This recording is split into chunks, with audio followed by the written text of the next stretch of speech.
Welcome to the Predictive Playbook. This is the NCAA Sweet 16 edition of the 2021 season, and I am your host, John Ryan, and I'm pleased to have one of the smartest guys I know in college hoops, and the only guy I know that's the bigger lover than the Big Ten than myself, Kiev O'Neill of oddsbreakers.com, which is your number one place for shared, sharp sports betting and wagering information, and that's not a promotion, that's a fact. Welcome to the show, Kiev. How's it going? Doing fantastic. Thanks for having me on, John. Absolutely. Always good to have you on because I learn something every single time, and hopefully, I'm sure that the listeners and in the chat room and the ones that listen to it in an archive fashion learn a lot too. Well, I learn things from you every time as well. It's feelings mutual, my man. And you mentioned the Big Ten. Not so good, but. That's the problem. It's interesting matchups there. Illinois had a really rough one versus a motivated Loyola team. I think the people that seeded them was probably. I feel like they're chuckling in the background that they did that. But Iowa hit a buzzsaw with Oregon, who got to not even play a first game, so that was interesting. And Ohio State, man, they played a ton of games the week before, and I think if the Big Ten was smart, which I don't think they are that smart, but if they're smart, they end the tournament on a Saturday and the Big Ten tournament on a Saturday. Let's start adjusting to this stuff, guys. Who cares about your Sunday basketball ratings? Because if you're losing in the tournament, that's more embarrassing than anything. Pull your tournament back a little bit and give the kids a little extra day of mental rest. Yep. I can't agree more. 24 hours is huge. And when you're that young, you recover fast. But mentally, as you said, when you play a tough team every single night, it wears on you. And plus, there's a play-in game that's normally on Tuesdays. It's like, please stop. Yeah. There could be there's always seems to be one Big Ten team in a play-in game, right? Michigan State was this year. But man, get together, Big Ten. Come on. Yeah. And the Ivy League's pretty smart too, from what I hear. And I think they're they just started a tournament, I guess, didn't they? Or don't they even have one? I don't know. I've kind of. It seems like they are 2 weeks done, and then the tournament starts. Like they're done like first. They usually are, but the fact that they didn't play this year, I kind of bailed. I mentally checked out in the Ivy League. They bailed on us. I only mentioned them because of aptitude. Yeah, but I know we want to look at some of these games here in the Sweet 16. There's a lot of great matchups, a lot of great debate supporting both sides of these matchups too. First one on the board is 621, 622 rotation. Villanova playing Baylor. This starts at 5:15. I'm sorry, it starts at 6:15, right? No, 5:15. 5:15. Yeah, it's Eastern time, and so it's if you're in Vegas, it's 2:15, so that's good, nice and early. I was looking at the Wager Talk odds board, which is free, by the way. You can go to wagertalk.com and check out that. It's all the Vegas books, which is pretty cool. I was looking at the time, and I was trying to think I look at so many different odds boards like you do, Kiev, that sometimes you got to remember which one was which. But so far, 75% of the tickets being better on Baylor, not surprising. The money's even higher. This is a game where everybody I've spoken to this week, and people like you that I have a lot of respect for. I'm still on the fence. I want to take Villanova. I want to take Jay Wright. I want to take that 4-star recruit coming off the bench to replace Gillespie. And because Gillespie was the heart and soul of that team and well respected and well loved around the whole entire campus, it's almost like win one for the Gipper type of feel that I get from Villanova. All right. But can all of that come together and take over Baylor? I'm interested to hear your point. Well, here's the thing. This spread is getting really high. And even though my number has it about 8 or 9 points, it's not like you want to jump on a Jay Wright or jump against Jay Wright if you're that close, definitely coaching advantage here. And he seems to get his kids up and ready. These kids know that they're the underdog here. They have nothing to lose. They could just come out shooting out of their minds. And that's part of the reason why I do a play on this, but it's not the side. Nova's been playing some really good ball. I mean, what can you say? Great ball. And even though Colin Gillespie's out, they seem to be kind of picking up the pieces. Now, yes, they played against North Texas. That's number 71 on Ken Pom, and Winthrop, number 97 on Ken Pom. So they had a nice little red carpet into the Sweet 16. But what worries me about betting the Nova side more than anything is the fact that Gillespie's not there, their point guard, and Baylor's number 3 in turnovers in the whole nation. They turned 24.7% of possessions. And without your main point guard, they might look at that as a weakness and take advantage of you. But at the same time, you still have the coaching disadvantage. So I think the total of the over is a much better play. I have this going to 149 points. So it's a pretty big overlay with me. Big 12 Baylor, their defense has been a little bit worse since the COVID pause. I believe they only rank 135th in defensive efficiency since then. And when they played Wisconsin had their chances, but Wisconsin was missing their threes. They couldn't hit it. I mean, they used them all up against North Carolina. They blew them, right? And so, and that's what happens. Teams will regress back to the mean and even a little bit lower if they have that big shooting game. And you saw that with Wisconsin, and I thought the score could have been closer, but I don't think Nova's going to do that. I think they're going to put up some points. I just don't know how much they're going to get margin or get beat by Baylor. This reminds me of that Creighton Nova game where it went way over the total that you and I discussed a month ago. We took the over in that, and it wasn't even we hit that over with like 10 minutes left. It feels like, maybe like I think Creighton put up like 85 to 90 points, and you just wonder how much Nova's going to put up against Baylor. So I think this total is way too low, even at 142. I took it at 140. We're going to take the over. The one wild card with Villanova is Caleb Antoine. I hope I pronounce his name right. He's a freshman, and he was, I think, 16th in the top 100 players in all of the country in high school. And I noticed in the stat box, his minutes went way up the last 2 games. And I think that's evidence, obviously, that that's who is filling the shoes of Gillespie. And that's why I say what I say with a kid coming off the bench that hasn't played much. He had one game before this against Providence where he played 22 minutes. But other than that, it's been single-digit appearances. So now he's gone 19 minutes, 22 minutes. Does he play 27 now? And you're right, the ball handling is going to be critical. They had, I think, total 11 turnovers in the 2 games. But Baylor is different. Baylor's very, very aggressive. They clog the passing lanes. They make it difficult for good ball passing teams like Villanova to be able to do that. But then I think Jay Wright will figure out a way to take advantage of that overly aggressive style of defense. I don't know how. I'd probably be coaching Villanova if I knew how. Pump fakes, I guess. Try to. Yeah. Yep. I mean, that way they can draw the foul, get them in foul trouble, I suppose. I would think that is one of the goals, is to get those bigs in some foul trouble and get them out early in that first half. Get 2 on somebody, and that actually could trigger an in-game bet for me if that happens. But just a name to keep aware of in the Villanova game. It's actually Brian Antoine. I think I said Caleb, but that's a different player that's on Villanova. Mm-hmm. But anyway, let's move on to the next game here, which is. It is Oral Roberts against Arkansas. And I'll lead off with this one. Kiev, I think Oral Roberts has met its match. Arkansas is very, very physical. They went through a war against Texas Tech. I mean, that was a fun game to watch. Granted, the refereeing down the stretch there in that last minute and a half. I mean, if you bet Texas Tech, I understand how you probably felt like you got beat by the refs and not by the Razorbacks. But the Razorbacks bring so much depth to the game, and they can rotate in much like Florida State does. Will Roberts, it's the Seth Curry show modern day, and if they don't make threes, which Arkansas, statistically in the SEC is not very good at defending.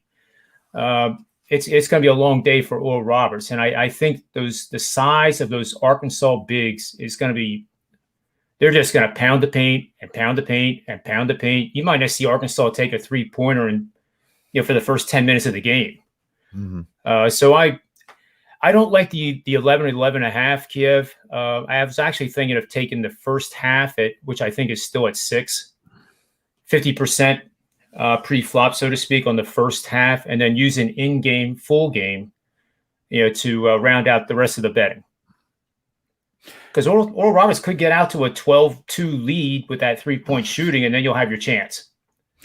Yeah, they could, but I don't know. This also could be that one of those things they draw the public perception in because Arkansas started both games out bad, and then people fire on the team they're playing, and Arkansas says, "Okay, well, let's not start out bad this time." And all of a sudden, you see Arkansas play out of their minds. That worries me. So maybe a first half under is a little bit safer because if you think Arkansas might not hit, there's also a chance that even if they do, that Oral Roberts won't either.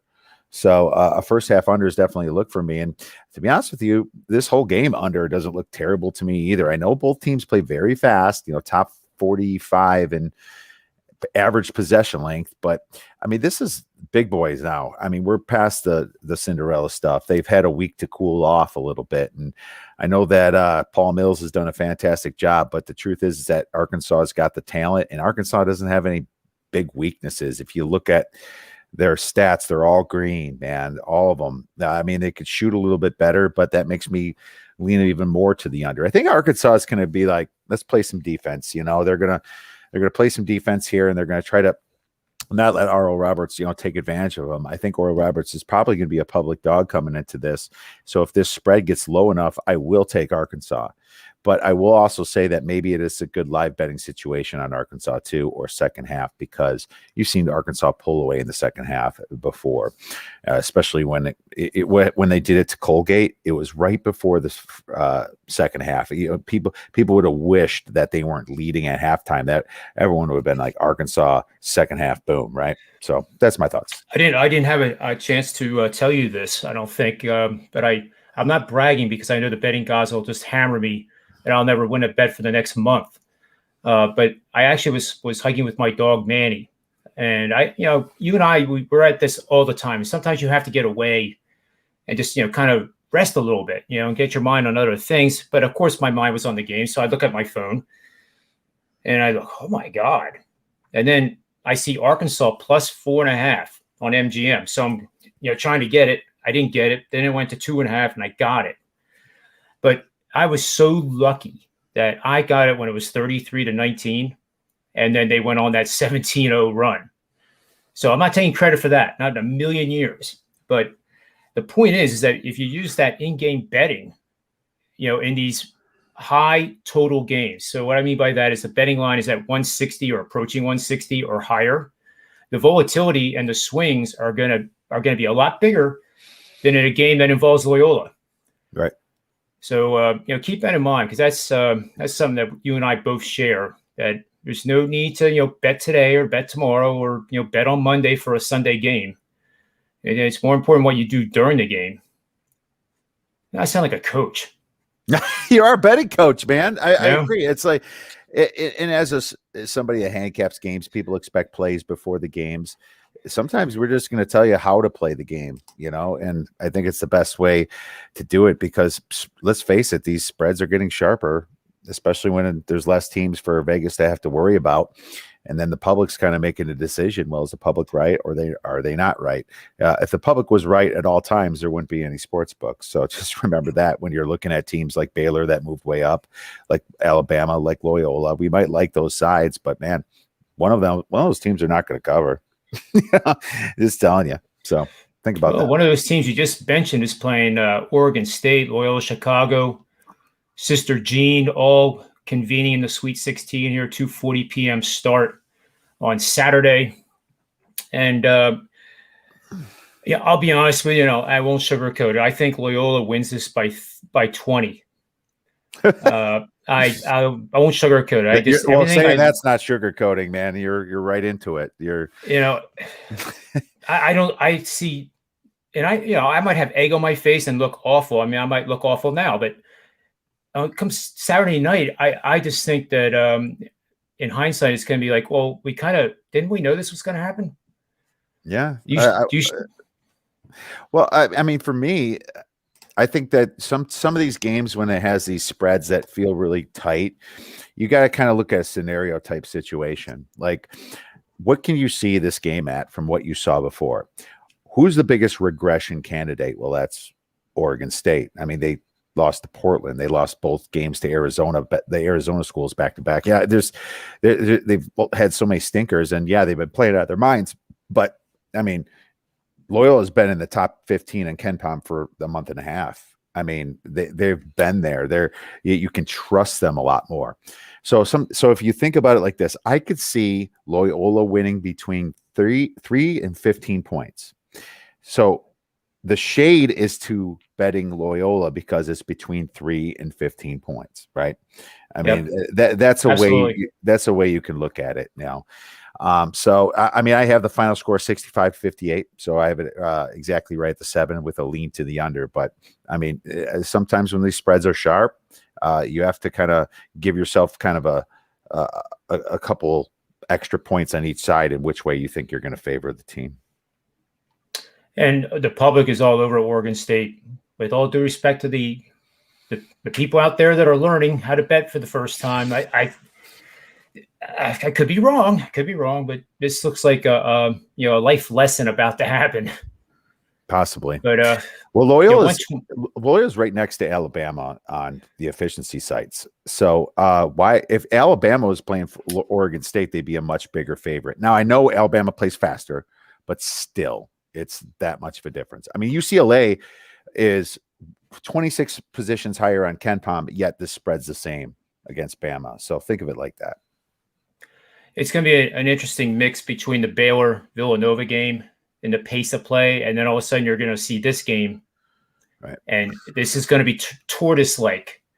But that doesn't mean it's boring. It's going to be for those guys like us that like to see efficiencies. Like teams playing very well in the half court, defending, defending passes, rebounding well. And honestly, that all goes in favor of Loyola. It does. And let's look at Tennessee shot 33% against Oregon State, and Oklahoma State only shot 28% against them. So, I mean, they're going to win those games every time. Heck, a top 200 team would win if Tennessee's shooting 33% against them, right? It just doesn't matter. Yeah. So there you go. Well, let's move on to the next one. We got Syracuse against Houston. Now here's another one with a Jay Wright-like coach in Boeheim. And I hope that's not disrespectful to Jay Wright anyway. It's not. But you have 6.5-point favorite here. It opened Houston as the favorite. There's still 6.5 at Circa. There's 6.5 at Westgate. The total has been rock solid, opening at 140, just a little smidge up to 140.5. But betting flows are not out of hand here. Pretty well balanced. Bookmaker did a good job anticipating what betting behavior was going to be.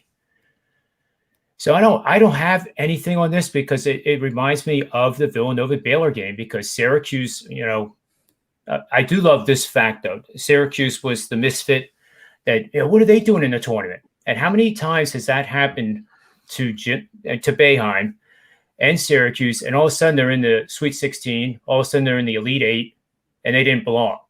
And I commend that. The Final Four, they were 11 seed not too long ago. So, yeah, it's I mean, I'm not going to waste too much time in this game. Here's the thing. My numbers have Houston -8, but at the same time, do you trust numbers when they're playing in the American Athletic Conference where nobody can shoot the ball anyway? I mean, they do stop the three, allowing only 29% to go in, ranking 12th in the nation. But is that true, or is it just the American Athletic Conference missing? So I don't trust it. I'm going to lean to the under for that one and put that one to bed. Let's move on to the Sunday, the 4 games on Sunday. We have Florida State, Michigan. We have Creighton, Gonzaga, Oregon, USC, UCLA, Alabama. Is there any one of those games that sticks out for you, Kiev? Well, everyone's talking about the Florida State, Michigan, and I'm on the side of the public, unfortunately, on this one. I'm on Florida State. And the problem I have with our last Big Ten team, Michigan, is they're playing the tall team that plays fast. And I think that could get to guys like Franz Wagner and Hunter Dickinson, they're going to have a tougher time scoring. It was pretty easy in the Big Ten because let's face it, besides Luka Garza and Coffee Cockburn, the rest of the Big Ten centers and forwards were very weak. Now they're playing some guys that can D it up very well. So I'm concerned about that. I'm concerned about the fact that they lost 3 of their last 5 games coming into the tournament. And I'm also concerned that Isaiah Livers is not playing. Well, it says out for the season anyway, so it'd be shocking if he does. And I don't know if he'd be that good if he does. Leonard Hamilton is 7-2 against the spread as a dog with 5 outright wins. I have it at pick'em 71-71. I mean, I did take it at 3. It's at 2.5. If you want the 2.5, take it now because it's going to keep going down. If you want Michigan, wait. But yeah, I mean, this is one of those games that's pretty tight spread, really. You know, but I just think that Florida State can win it. So there you go. I'm with you, and there's I'm hearing some. I don't talk to these people, but I hear from other people that there's some pretty smart money and a couple syndicate bets that have been made on Florida State. So to your point, it's gonna keep collapsing towards pick'em. Oh, for sure. So if you do like Florida State, you better bet them now. And I found out, I did a little study on point spread where it matters whether you take the money line or the points. And here, whenever you get under 3 points, it is better to take the money line. Games rarely end with a 1 point margin, but now that I said that, this one probably will. But that's how it is. I mean, it's the nature of the beast. But seriously, if it gets to 2, give that a consideration too. If you like Florida State, the money line might be a little bit better. Yeah, never take a 1.5 point dog. You would take the money line. 3 is the most common number in basketball that comes up, and 2 is kind of second, but they're kind of close to what 5 is. So I don't have a problem if you take the money line at 2.5, but if it gets down to 1.5, it's a money line play or nothing, because that just means you like them to win the game outright. It doesn't matter. Scores don't land on 1 that much, because whenever there's a team up by 1, they miss their final shot and they foul you right away, and then it goes back up to 3. It's just that's how it works. And then they shoot the 3, miss, or tie it, and they go to overtime. So that's why 3 is the most common, and 2 is second, because sometimes they'll miss that 1 free throw and it's a 2-point game and they win by 2. So that's why. With the time left here, Kiev, what one game of the remaining 3 would you like to talk about? Well, I'll tell you this: Oregon versus USC. I'll stay away from that because Dana Altman is 15-5-1 against the spread since 2003 in the tournament, and Andy Enfield's 9-0. So I can't wait to watch this game, and I don't have anything on it. Right? Oh, I have a future on USC, and I don't know. I guess if either team's a dog, that's my lean. That's where I'm going. So nothing big on that one. UCLA Bama. Here's the thing: the efficiency sites have this at like a 4-point spread, but I don't believe UCLA should be where they're at. And UCLA had a very easy road to the finals. What would this spread be last week? Is what I keep saying. 11. Yeah, 8, 9, 10, 11 points. Something like that. And they beat a bad Michigan State team, and they had to come back and go to overtime. Then they get BYU, which is just so overrated, and then they get Abilene Christian, one of the worst teams in this tournament. Such an easy road, but Bama has a chance to cover because they play the faster game, so they're going to get more possessions to get the cover, and that's where it is. But this spread's going to get out of hand too. If you can get a 6.5 and you like Alabama, then you take it. But I'll tell you this: at 8, I'm thinking buyback if it gets up to like something like 8. So just let you know that's how close these spreads are, and that's where my thoughts are on it. So I think if you take any Alabama, Baylor, or Loyola, if you take any of these in a money line parlay, even if you only make it a 2-game parlay, you're still going to get -120. It's almost like a teaser in football because it's like a 6-7 point spread. So maybe you don't have to worry about the spread as much if you have 2 pieces of that. If you're convinced that Loyola is going to win, if you're convinced Alabama is going to win, or if you're convinced Baylor is going to win. So that's what I probably have on those 3 games. Yeah, and again with the Alabama UCLA game, if it gets up to 8, it doesn't mean you have to bet it. It means that maybe you take 50%, even 25%. I've actually, some of these games, I think, well, maybe I won't bet it at all. And if Alabama goes 10-0 to start the game and they never trail, then there's another game coming up. There's no rush, and in these games, the swings have been big.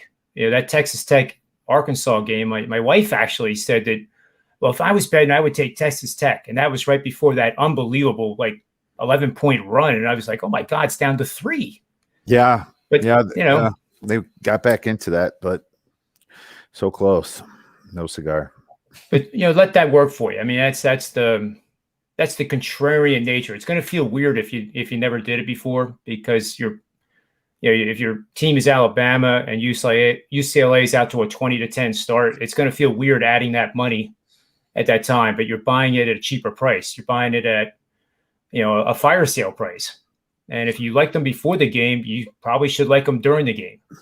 Yeah. Sometimes when they're up, you'll take them because they're not up as much as you think they could be. So there you go. It's not always, cut and dry where, a team's just because they're winning, they're going to lose more points. You got to really analyze how this game's playing and the flow of it. Remember when I said that you're taking second half bets? Vegas already knows you're going to bet the favorite if they're losing.